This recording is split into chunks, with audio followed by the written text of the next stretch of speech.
भोपाल में गृह एवं जेल मंत्री डॉक्टर नरोत्तम मिश्रा का बयान आया है। उन्होंने कहा कि 2015 में प्रधानमंत्री नरेंद्र मोदी ने संविधान दिवस शुरू किया। कांग्रेस ने कभी संविधान दिवस की सोची ही नहीं। संविधान समिति के अध्यक्ष बाबा साहब अंबेडकर थे। कांग्रेस के लोग चाहते ही नहीं थे कि उनके खानदान के ऊपर किसी का नाम हो, इसीलिए तो कभी संविधान दिवस का सोचा ही नहीं गया। 26 जनवरी की आत्मा 26 नवंबर में ही बसती है। जो संविधान की दुहाई देते हैं, मैं उन्हें बताना चाहता हूं, महान लोकतंत्र की आत्मा संविधान में बसती है। हमारे संविधान को तुष्टीकरण का ग्रंथ बनाने की कोशिश की। संविधान का ग्रंथ हमारे लिए गीता के समान है। संविधान के साथ सभी को अपने कर्तव्य का भी पालन करना चाहिए।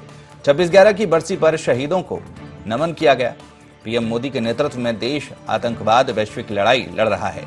फिजिकल लड़ाई देश में, बौद्धिक लड़ाई विश्व में लड़ रहे हैं। उपचुनाव के बाद आज कैबिनेट की बैठक हो रही है। उस पर कहा कि उपचुनाव के बाद बहुमत में है तो जिम्मेदारियां और बढ़ जाती हैं। कैबिनेट की बैठक में जनहित के फैसले लिए जाएंगे। पंजाब में किसान आंदोलन को लेकर कहा कि पंजाब सरकार ध्यान भटकाने की कोशिश कर रही है। किसान का नहीं, ये कांग्रेस का आंदोलन है। किसान समझ चुका है कि कांग्रेस किसानों को, नौजवानों को धोखा देती है।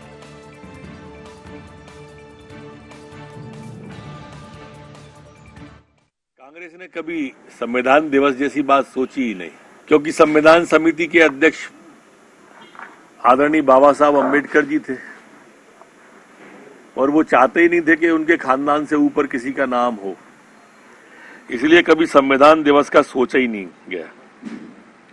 26 जनवरी की आत्मा आज 26 नवंबर में ही बसती है। जो हमारा 26 जनवरी है उसकी आत्मा है ये। जो संविधान की दुहाई देते हैं उन्हें बताना चाहता हूं कि हमारे महान लोकतंत्र की आत्मा इस संविधान में बसती है और इसके शिल्पकार बाबा साहब अंबेडकर जी थे। आज का दिन एक नमन करने का दिन है।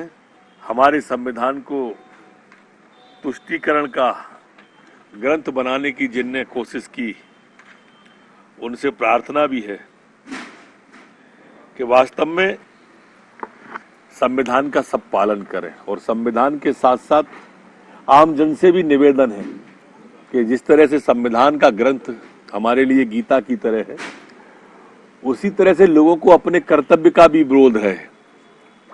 आज कोरोना काल है और हमारे अपने अपने कर्तव्यों का भी ज्ञान और बोध होता रहना चाहिए, जिससे संविधान को और मजबूती मिलेगी। जो शहीद हुए 26/11 में, उन सबको नमन, उनका वंदन और उनसे प्रेरणा कि उनकी शहादत को व्यर्थ नहीं जाने देंगे। आतंकवाद को जड़ मूल से समाप्त करेंगे। मोदी जी के नेतृत्व में देश आतंकवाद के खिलाफ वैश्विक लड़ाई लड़ रहा है। फिजिकल लड़ाई देश के अंदर और बौद्धिक लड़ाई विश्व के अंदर। पूरा देश साथ हो और ऐसी आसुरी शक्तियां जो आतंकवाद का अप्रत्यक्ष समर्थन करती हैं, एक लड़ाई उनके अंदर भी है। एक लड़ाई बाहर से, एक लड़ाई अंदर से। और 26/11 की बरसी पर इन दोनों का स्मरण करते हुए हम उन शहीदों को नमन करते।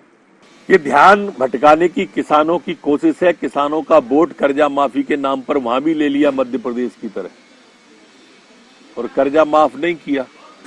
अब ये ध्यान भटकाने की एक कुत्सित प्रयास है। किसान आंदोलन नहीं कर रहे हैं, वो कांग्रेस आंदोलन है।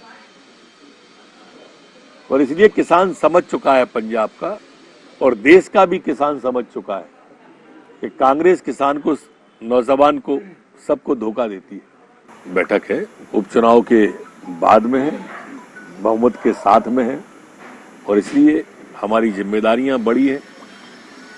हमें कर्तव्य बोध ज्यादा हुआ है और जनहित के फैसले निश्चित रूप से लिए जाएंगे।